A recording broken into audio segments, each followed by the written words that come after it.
Welcome to episode 73 of The Leap Home, The Curse of Ptah-Hotep. In this week's episode, Sam has to ensure that a famous discovery is not lost to history as he joins a tomb raiding expedition in Egypt. Uncovering untold riches and adamant the ancient curse daubed on the walls of the tomb are nothing to be worried about, Sam must gather proof of the find and get out of the area before it is buried by an incoming sandstorm. Can he satiate his own curiosity and survive? Or will his enthusiasm lead him down a road with no return? For a good time, call Nefertiti.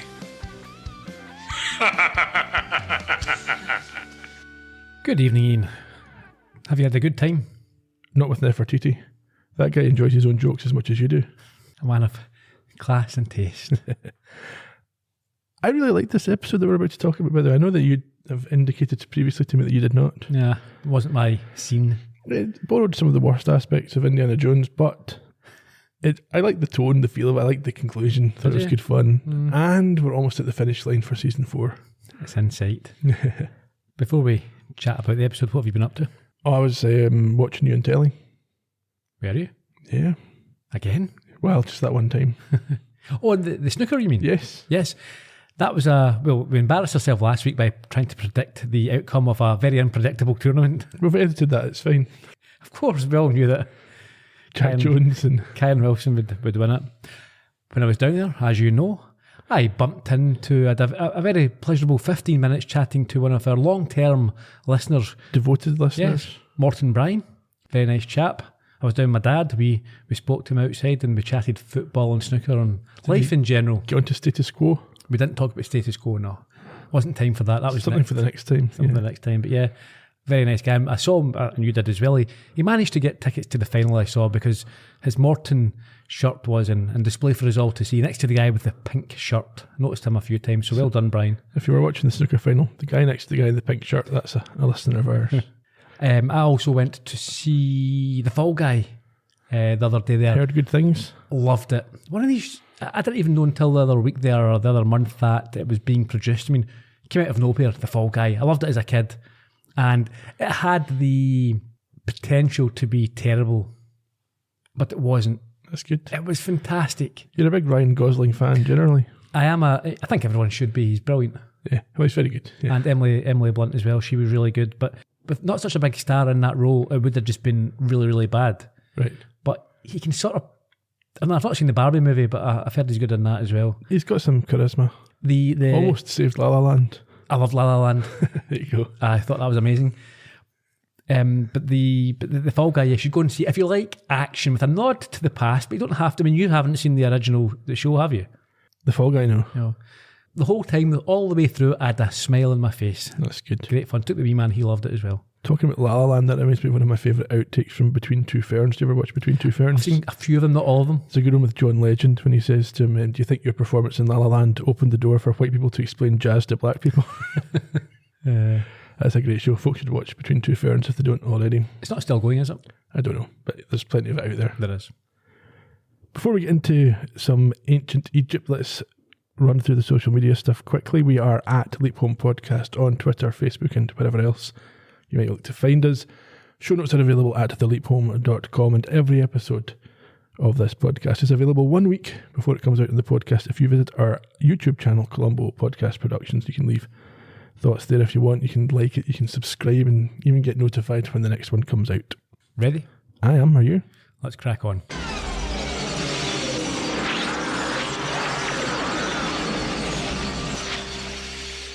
So the introduction here is, I think, again, what we saw at the end of the previous episode. Sam leaps into a guy entering a tomb via a tunnel, and a woman behind him shouts on him, calls him Dale, and asks for some help. And he's not that interested because he's so excited to have arrived in ancient Egypt. Yeah, she started yapping away, and initially there was sort of vibes of, if you remember, Willie from Indiana Jones, who's one of the most reviled characters of the franchise. It's not the last vibe from Indiana Jones, let's be fair. Certainly not. And in fairness to her, she isn't quite as vacuous and irrelevant. I quite liked her. Yeah, she was okay. Yeah, she had qualities, and I like the fact that they made her out to be someone interesting rather than just the usual sort of random. So they eventually get through this opening into a room, and they raise their torches and both are astounded to find themselves facing a room packed with Egyptian artefacts and hieroglyphics. Yes, which Sam can read, as we already know. Yeah. Remember, Al presented him with the sheet covered in, or it was an outfit covered in hieroglyphics back in season 1. Indeed. He reads a warning. Well, it's not just a warning, is it? It's a curse. What is it? That's the Curse of Ptah-Hotep. Yeah, death to those who would disturb the tomb of King Ptah-Hotep. He says they'll be consumed. Oh boy. You get the credits, which are upbeat as usual, and then we return to the tomb, and we learn it's the 2nd of March, 1957. Sam doesn't yet know this, though. He's going to embarrass himself in a moment. The woman, who we find out is Ginny, confirms it is the aforementioned tomb. We find out that Sam is blown away by the whole concept here. He doesn't even try and play a role, try and get into character at all here. He's really excited. He's in awe and claims to have dreamed about being there his entire life for the person he's leapt into. However, their high spirits are muted when they discover a theft. Yes, they have been beaten to the loot, the riches, as they find that the sarcophagus has been stolen. There's scratch marks on the ground in a big space. Yeah, and Sam then does his usual of referencing the future when he mentions scholars from the 1960s who talked of a sarcophagus of solid gold, and then tries to cover this by saying he was talking about the 1860s. Yeah, and he's talking to an expert who would surely have... I didn't buy this at all, because she would know if there'd been a paper in the 1860s saying this. Certainly if she was involved in this dig, she would have done her research around the subject. You would think so. She lets it go anyway, and they find a statue of a giant sheep. I wasn't sure what this thing is. Was it a goat? Cat? Well, there's certainly a cat as well, and there's a dog. Right, yeah. Jenny says that she wishes that Hotep... This is the thing, I'm not calling it Ptah-Hotep. I've noted here Hotep, and that'll have to do. Can't be bothered with the... It's only half his name. Yeah. So call Sam Am. Yeah, the spelling and the... Yeah, so Hotep from me from now on. Sam comes up with a bit of Columbo magic here and says he feels like Ptah-Hotep is around somewhere. Yeah, he gets into a sort of mini trance, and she has to stir him from this. And then they head out for some air, where she proudly tells him that they did it. They have found Ptah-Hotep. As they leave, they're watched by a creepy dog, and there's some ominous sounds. Yeah, I have noted here the dog-cat thing. I'm not sure what it is. I think they're meant to be cats. Some of them are cats. The Egyptians did like cats, but I think some of them might be dogs. Outside at the camp of the exploration, Ginny walks away and is perved on by Al, who likes the short shorts before he points Sam to his tent and updates him on what he knows so far. Let's see. Your name is Dale Conway. You're a professor of archaeology at Kansas State University, and you're here on a dig In Egypt.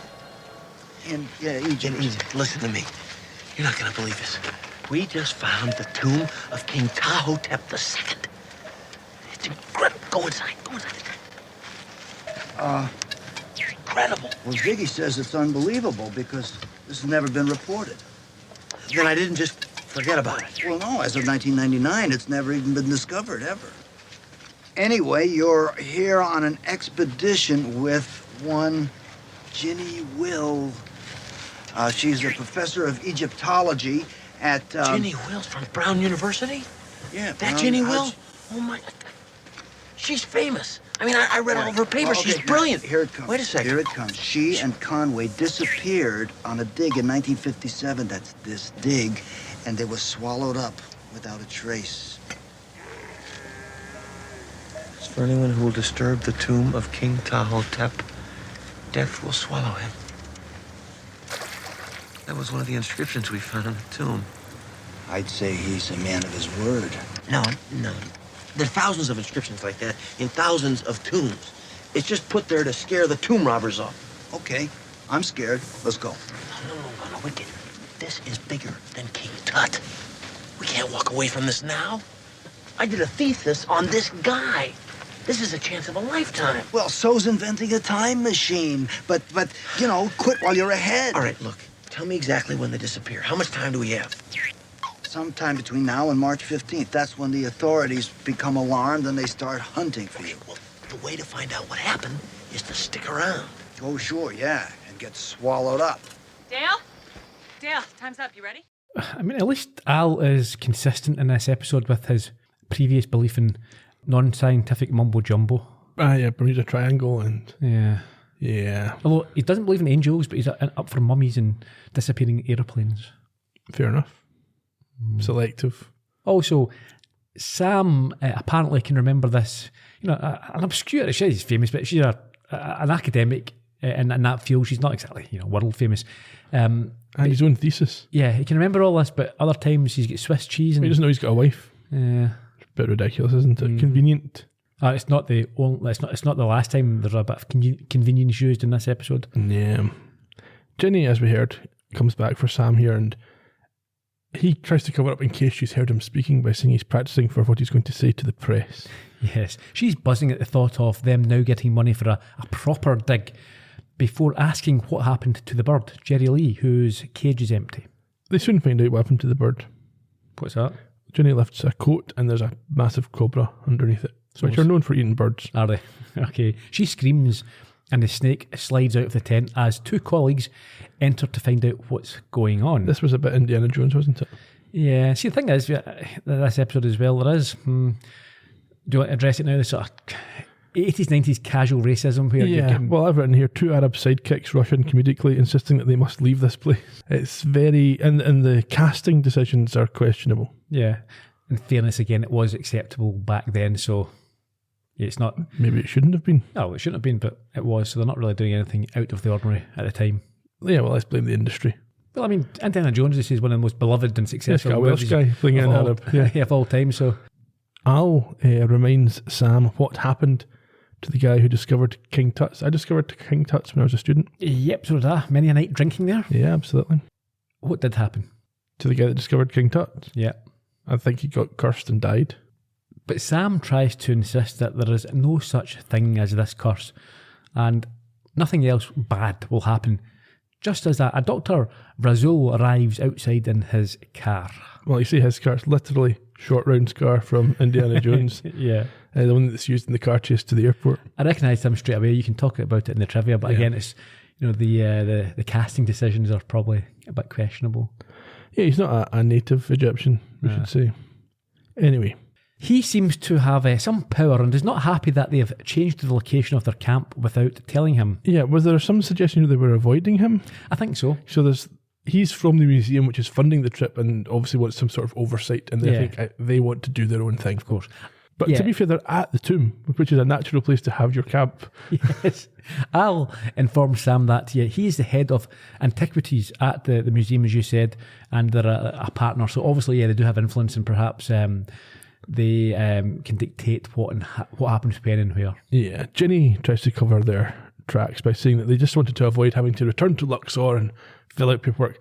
We should put Luxor at the back of our minds and come back to that later in terms of locations and stuff. I'll talk about that in the trivia. Okay.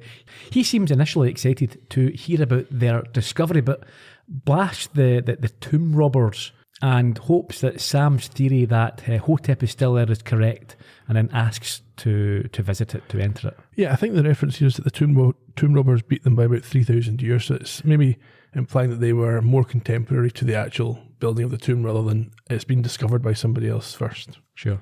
Inside, Sam points to the writings and notes that it looks like 18th dynasty, as Al admits to being creeped out and leaves. Al's whining quite a lot in this episode. Yeah, he's... Razul then makes a joke about the content on the walls we heard at the top of the podcast, which Sam ignores and points to the curse. They're interrupted at this point by screams from the surface.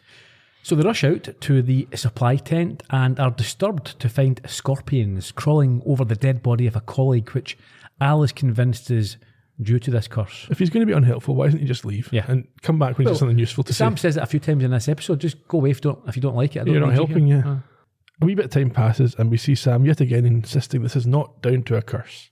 Yeah, he refutes it out loud, and Razul responds that he has not witnessed and heard as much as he has and would not expect him to believe in such things, but it's definitely genuine. And Sam dismisses the notion of dead men walking around, but Razul suggests that maybe his spirit body, which could now be standing guard on the... It's just a lot. Well, they're laying out this theory. The spirit form of this Egyptian king is protecting his own tomb, which means his actual body must still be within it. Yeah. That's quite an important point. Sure. And as you said, Razul does hope that Ptah-Hotep is indeed here because he reportedly owned something quite valuable. Yes, a large diamond scarab which he used to work his magic.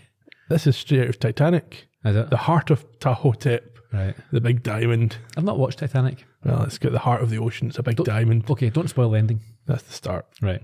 Ginny, at this point, wants to attend to the body of Ali. Yeah, she's trying to bring them back to reality, the here and now. Sam apologises for getting carried away, and Razul tells them that he'll arrange getting Ali back to his family. Sometime later outside, Al watches as Sam hauls the now carpet-wrapped body into Razul's car before he attempts to drive off. But he can't. Why not? The steering rod's bent. Which Al again believes is down to the... I mean, really, Go away, it's an Al. old car which are not built very well out in the Yeah, desert. it's not driving on roads. Yeah. Gamal, who's the other sidekick, says that he can fix this, but it might take some time. So back in the tomb, and now alone with Al, Sam listens as he mentions an ex-Egyptian girlfriend who had a nice asp I thought she was the reincarnation of Cleopatra. before Sam tells him to leave if he can't be helpful. Yeah, well, Al keeps going on and on about this curse. It's like, oh, the bird got eaten, Ali died, the car broke. Those are not curse things. No. He claims that he's keeping Sam company in the heebie-jeebie room, and when Sam states that it's just a room, he points to the other recent incidents, and suggests that maybe Ali was murdered and the other things are part of a plan to get the treasure, which is weird, and I think I'll mention this later on as well. He goes from believing in this curse to actually just people setting up for... I think he accuses every other surviving person at some point. So Yeah. at this point he thinks it is Gamal. But I don't mind so much him changing his opinion who's behind it. It oscillates from one to the other, yeah. But it can't be them and the curse. Yeah. Unless the curse is forcing them to do it. Okay. Sam's not buying it anyway. He thinks this is all down to coincidence. I was listening to a podcast about coincidence recently. It was quite good. So was I. Oh, what are the chances? It said that luck is when you take chance personally. Anyway, Chance as in was it not chance in how the test was won? That's a different thing altogether.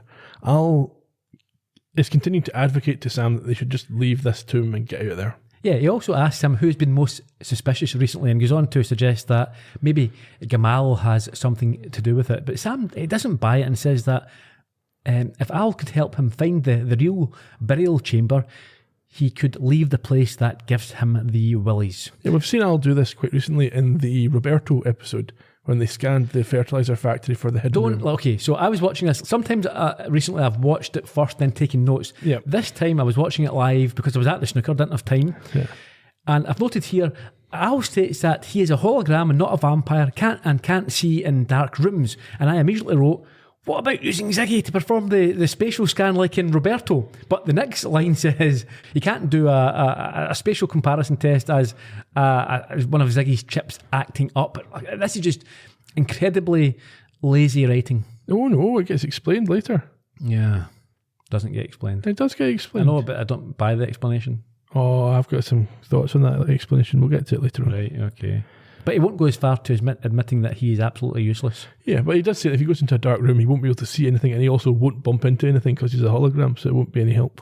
Yeah, but he didn't say that with Roberto. No, because the light room was lit in Roberto. Yeah, but he was using Ziggy to map it out. Yeah, he was, but Ziggy can't do that now because of reasons. Lazy writing. No, reasons. We'll get to him. Sam, at this point, poses the sort of almost hypothetical question. If you were a pharaoh, where would you hide your secret entrance? Which is overheard by Ginny as she comes through the opening and jokes about him trying out incantations. Sam then waffles, but she doesn't care if he's talking to himself, as she is there to remind him that dinner is ready and they need to attend as the museum is paying for their bills. I thought we were going to go to some hotel somewhere, a formal do. No, campfire. It's just them round the campfire, yeah. Yeah. Before Sam heads up, Al tries to leave, but the imaging chamber door is making a weird noise. It is. In any case, Sam finds himself sitting around this campfire along with Ginny and Razul, who he listens to before revealing something of his own past. 3,500 years ago, other men and women sat around campfires near here, waiting to bury their great pharaoh. And now... and now they're like the grains of sand around us. It makes one wonder what all our efforts are about. When I was a kid, I couldn't believe that there was anything as old as the pyramids. And all the pharaohs with them. I mean, reading about them, studying about them, I mean, it was, to me, it was very cool. It's kind of like leaping back in time, you know? Journey to the other side. Speaking of journeys, how's the car? Fun. Maybe 2 more hours. Mm-hmm. I will be on my way tomorrow. I must have smelled something in the wind. Sam, Siggy's got a new theory on why everyone disappeared here. Apparently, there's a major sandstorm moving into this area sometime tomorrow, and it's going to leave everything buried under 50 feet of sand dunes. So I think you better think about scrambling out of here. Does anyone else feel like there's maybe a sandstorm coming? No, it's just the breeze, like every night. Well, it is. Now, come on, let's talk. Yeah, you're probably right. I'll be right back, okay? Excuse me. So Al and Sam head off for a chat. Yeah, in the tent, Sam argues to Al that Hotep was never found in the original history and he can't lose him now. Al thinks there's not a problem. Ziggy can just relocate this tomb in 1999 using the information that they have from where Sam is now. However, as he talks, Ziggy informs him that there is a 99% chance that the tomb will be destroyed when a dam is built in the 60s. That seems careless. Yeah, just bulldoze right through it. Really, the check, given that it's literally their main tourist source of income. You'd have thought so, yeah. Sam insists, therefore, that he must stay and that he will leave in the morning, but until then, he's got to try and find Hotep. Ginny at this point says that she needs to write up her notes, so she's not going to join Sam immediately down in the tomb. But he will let her know if he finds anything. But they're not doing much looking, they're just in a room. I mean, what are you... it all feels very TV. Yeah.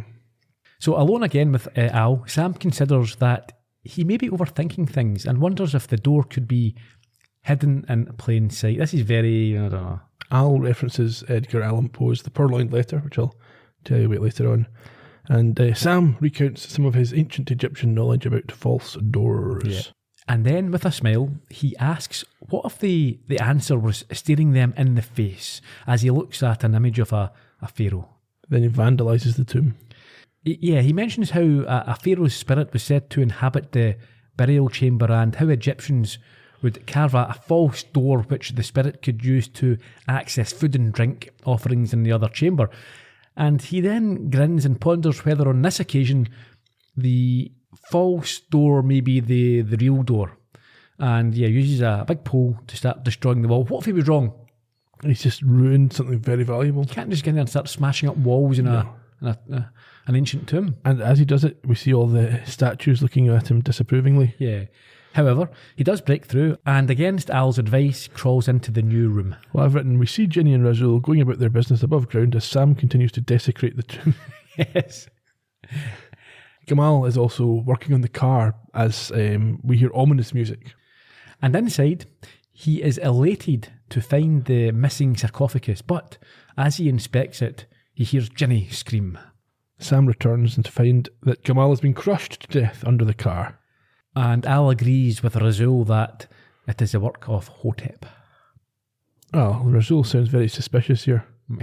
It's not really The jack must have slipped. Oh yeah. Oh yeah, Razul, how do you know? And so Sam carries Gamal back into the tent and an upset Ginny mentions that she heard a thud while working on her notes. We get an insight into Al's complete absence of human empathy here when he says, at least we know he wasn't the killer. Yeah, well, that's one we can safely assume isn't behind it. Just a sidekick anyway. Razul admits that he'll be happy to leave this place in the morning, and Al quips that he will be lucky to if Lucretia Borgia lets him live. Sam vocally disagrees with Al's insinuation here. He does indeed, yeah. Razul refuses Sam's offer to help with the car as Al continues to accuse them both, and Ginny sobs. Yeah, Al's just, I don't know what he's doing. Yeah, Sam at this point tells Al to stop it, but Ginny obviously thinks he's talking to her. And she snaps back. He tries to calm her by assuring her that it was an accident, while Al continues to mock her supposed acting. I'm surprised that Sam didn't grab her by the shoulders. Yeah, I thought he would. Yeah, maybe give her a backhander just to... That's what you do, isn't it, when people are getting emotional? At this point, he invites both Razul and Ginny to come and see his new discovery. Yes, where the sight of the riches seems to change Ginny's personality from academic to excitedly greedy.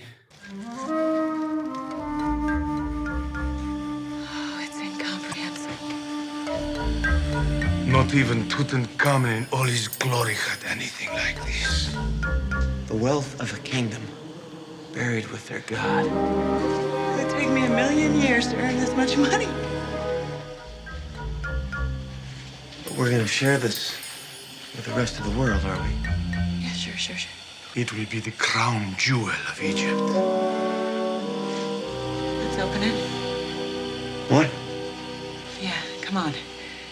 Come on, we've got the room. Let's do it. All right, let's do it. I'll get the blocking tackle. I understand your enthusiasm, my friend, but we must take our time and do this properly. Photographs mapping the exact location of the artifacts. Not to mention contacting the museum and the government. I don't have the time. Look, don't you see, when we go back with Ali and Gamal, there are going to be a lot of questions, a lot of delays. And when the word gets out to the press about what we found here, I mean, they're going to be breathing down our necks. We're going to be swamped. So I would like it if, just for the moment, we kept this to ourselves. Private.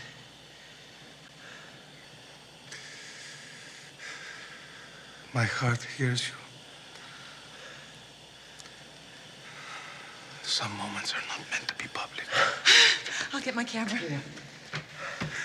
Ptah-Hotep, intact. Incredible. Say that again. Sam's little monologue there reminded me a little bit of Mouth and the Goonies. Yeah, I can see it. Yeah. Anyway, alone again for a moment, Al continues to talk about how he's creeped out by the place, which annoys Sam, who tells him moaning. He's free to leave. He's not useful at all. No, he's not offering any supporting... In fact, did he do anything in this episode other than warn about the sandstorm? Yeah, but he did that at the start. Yeah. He just leave at that point. Mm-hmm. Sam is rigging up some kind of winch system to help remove the lid of the sarcophagus as Ginny returns with a crowbar, and Razul comes in with confirmation that there is indeed a sandstorm on the way. Yeah, I think Al tells him it's going to arrive in 15 hours. Before, with the aid of the rope and the crowbar, they managed to slide open the lid of the sarcophagus to reveal the wondrous sight of Hotep's golden body coffin thing. Yes, sub-sarcophagus. Yes. Much to the disapproval of all the animal statues, they're really unhappy with this. Jenny goes to get more, I'm not sure if it's flashbulbs or... Yeah, flashbulbs. Yeah, to take pictures. And as she does, Sam removes the pins holding this internal coffin together, while Al tells him that the revised storm ETA is now 12 hours. Why is it being revised? Ziggy knows this from the future, so she should know when that's maybe not recorded that exactly. But what more information would she get? So they look at information from, like, where is Ziggy getting this information from? I don't know. It doesn't change. It's not a live feed from back then. That time, yeah. I don't know. Anyhow, Razul and Sam lift up the top part of the casing and reveal the mummy and diamond scarab, the heart of Ptah-Hotep inside. Indeed. They are grinning from ear to ear, and Sam decides that he is simply going to reach in and grab the jewel. Yes, but before he can, he is interrupted by an explosion. And when they rush outside, what do they find? The whole camp is on fire, and there's only one possible culprit. Well, according to Al, it's Ginny. But he doesn't actually believe that. He says she must have done it, but it couldn't have been her. Razul thinks that it might be the curse, which Al now agrees with. So it's not, he's just a flip-flopper. Yeah. Sam is adamant that it's not the curse, it's just an ember from the fires. Perfectly reasonable explanation. Yeah. And so a frustrated Sam takes Ginny back into the tomb to prove his point by doing the thing that would anger Hotep the most. Yeah, he steals the diamond as if to prove the point that there is no curse. Both of them and Al are unsure about this action, but Sam pries it off and smugly claims that nothing happened before, just like in Indiana Jones, they start to hear a rumble. Yes, and a slab slams shut behind the tunnel that Sam has dug, trapping them obviously both inside. Oh boy. It's now a bit later, I guess, or darker anyway, and Sam and Ginny try but fail to leverage this slab out of the way. But they've got Razul outside. There shouldn't be an issue here. He knows where they are. Yeah, well, he's going to come through in a minute. But before that, they wonder whether there's a possibility of resetting the machinery. But he's not able to pull the arms apart where the diamond had previously sat. At this point, Razul shouts through. He, unfortunately, isn't able to move this block, but Al says that he's enough time to go to the next town for help. And so, after Sam asks him about this, he agrees to do it, and they sit down with not much else to do. Pretty much. Al tells Sam that they've got 2 days of air left, and that doesn't really matter because the sandstorm will arrive far sooner. Doesn't really help Sam's mood or spirit. Why, you'll be dead before you run out of air, it's fine. Sam then suggests that they look for a back door. He's making stuff up now, a back door. Oh, there's bound to be a back door. Yeah. He'd want out, after he rose from the dead.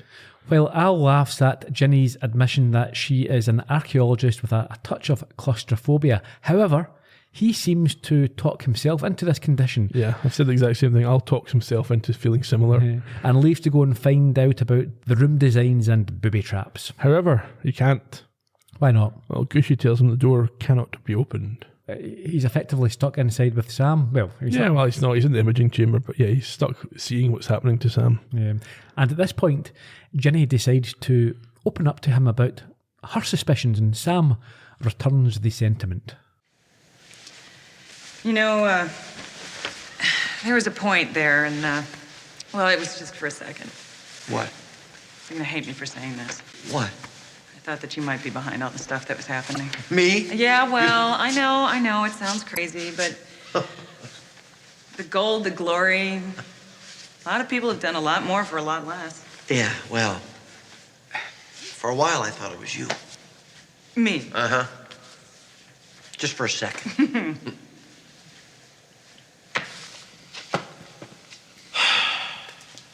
Okay, let's pretend you're Ptah-Hotep. Okay? Mm-hmm. And you really believe that you're going to come back to life. And you also really believe that there's a good chance that tomb robbers are going to break into your tomb. So what do? You put out some bait. Yeah, and we get the trap like the proverbial rat. Right. But eventually you want to get out of here too. Right? So you build a back door. We already thought of that. Yeah, or you build it so that you can reopen the trap. Either way, you need a key. Probably. Hopefully. Maybe. Where do you keep your keys? Oh, I keep mine in my purse. Or in this case, in the mummy. How does he leap to that conclusion? We get a brief montage of the two of them cutting into the mummy, desecrating historical artifacts for no purpose. Anyhow. And Al at the same time is just harassing him to hurry up, even though he said that there's plenty of time for Razul to get there and get back. Yeah. But all of a sudden now he has to hurry up. So give me a break. Yeah. You're not helping.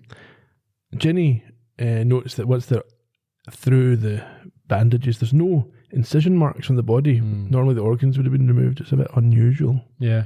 I think Sam says that, you'd want them, when you're up and about, you want all your bits and bobs in. If he thought he was getting reincarnated, I suppose, or not reincarnated, resurrected. But Sam then has an idea and looks at the diamond, which on the back, is the first time he's noticed this, has writing that translates as It's writing that's very neatly printed as well, in a very straight line. What does it say? So I'm not sure, but it gives him the idea to press a wall. Something about ISIS, isn't it? The eyes of... I think it says that 2 of the characters painted on the walls will be acting as guides. So he walks over and pushes on them, which reopens the trap door. He then replaces the diamond and they're able to... Yes, because it also opens the arms on Yes. the mummy, which they cut through, but I don't know. Anyway, they make their escape. However, they're immediately faced with another problem.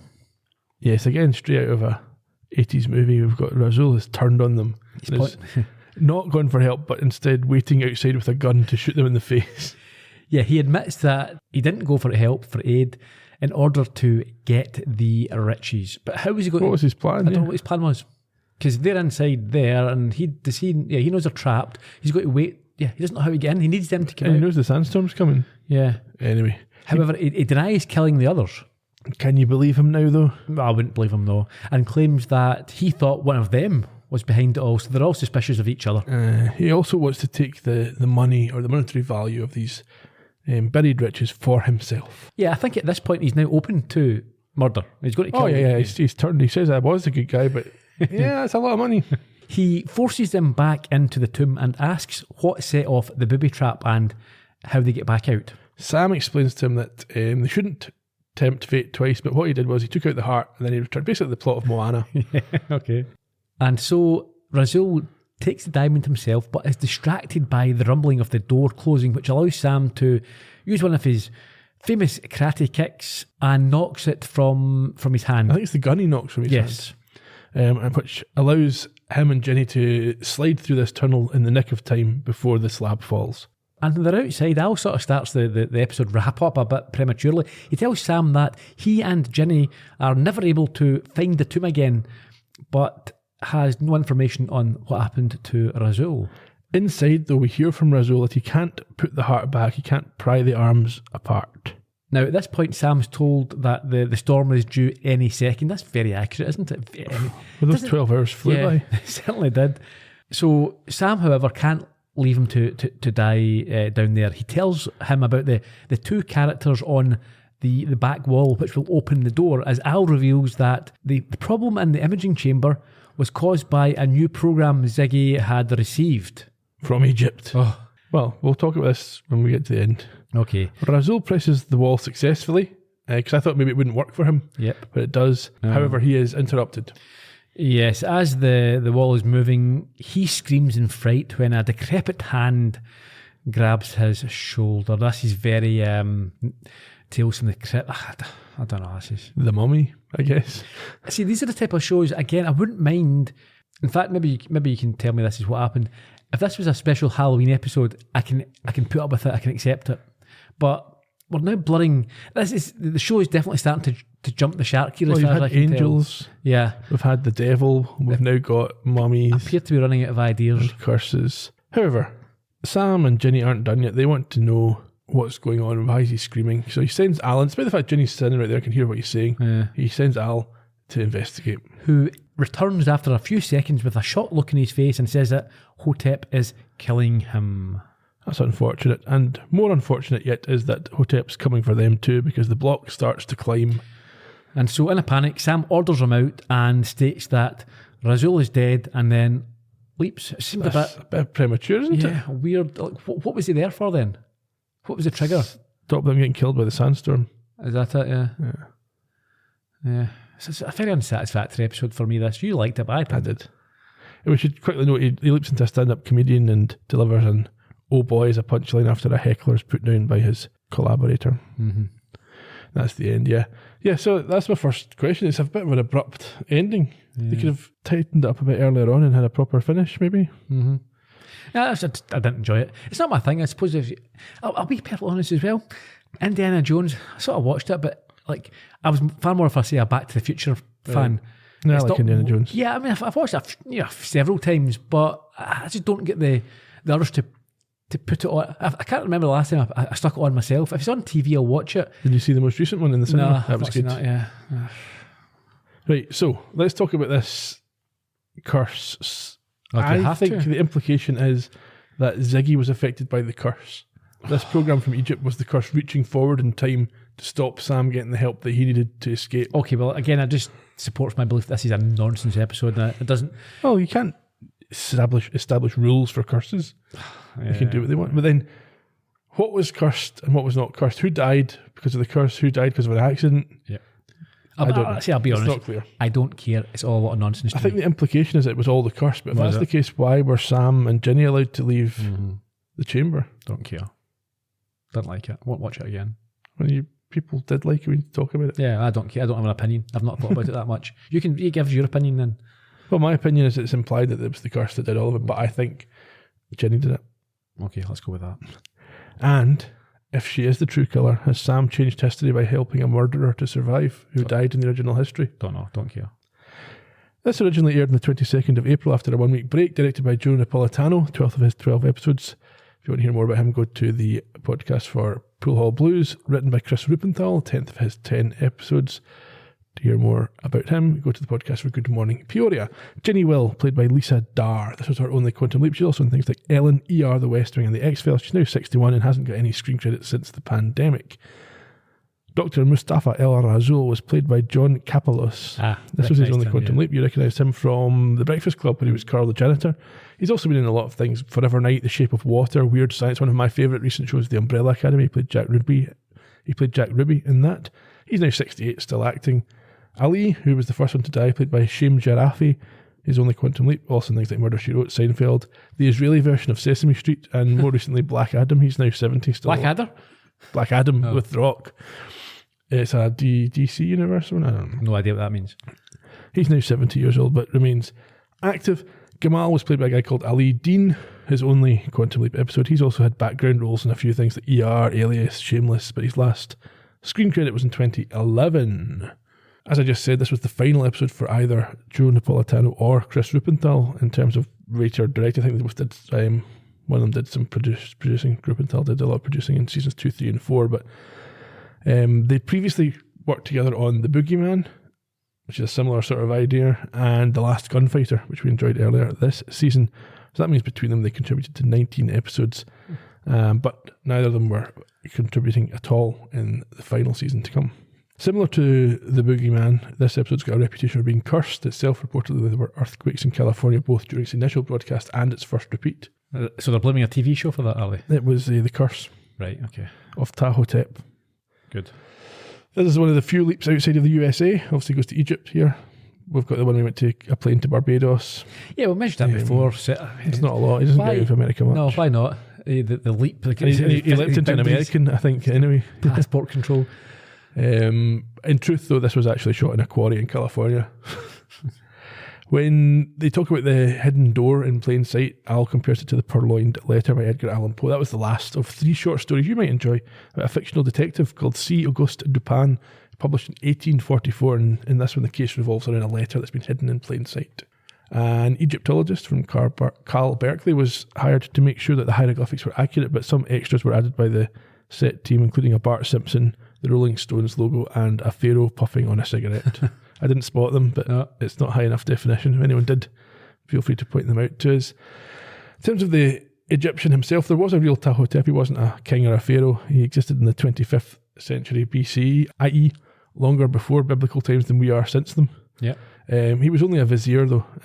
Basically means he was the highest ranked official below the pharaoh, generally appointed directly by the pharaoh of the time. His pharaoh was a guy called Djedkar Ise of the 5th dynasty.